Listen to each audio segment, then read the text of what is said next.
industrial automation, right? So automation is all about us, right? We live in a society that relies on automation to do a lot of things, not just in the home, but the products and the materials that we get in. Just about anything that's made that people buy is on a production line, and less and less of that is done by actually people putting it together, but by automated systems. Robots are just, that put it all together.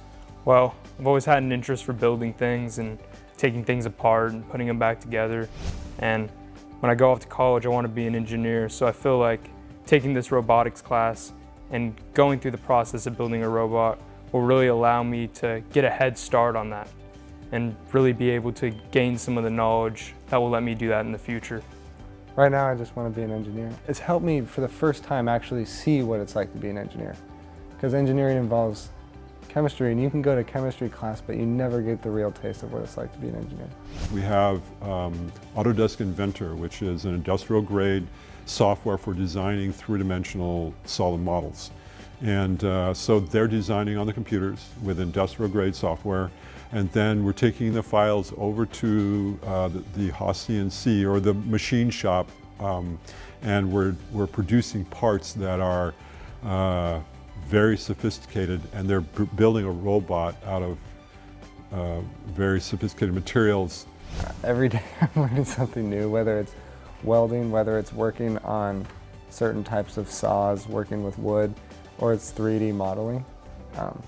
But yeah, right now, today, for example, past 2 hours I've been working on a 3D model of a prototype to lift up the milk crates, or the boxes that you're looking at. With the computers that we finally have in here, they build the physical robot, but then we take them into the computer lab, and we have programs that they can write code for, and then they download the code onto their physical robot that makes them come alive, that they have autonomous programs. So right now we're working on building a robot for the first robotics competition. So right now we have to complete a task and play this game, and each year the game is different. So this year the game involves boxes. So right now we're working on like a launching mechanism for the boxes, and then we eventually have to work on a picking up mechanism. And basically right now we're just focusing on how to complete that task so that we can compete. There are large companies and universities supporting the first program, and one of the grants that we got was from NASA. We got a $5,000 grant from NASA, so they are officially sponsoring our team, which is kind of cool.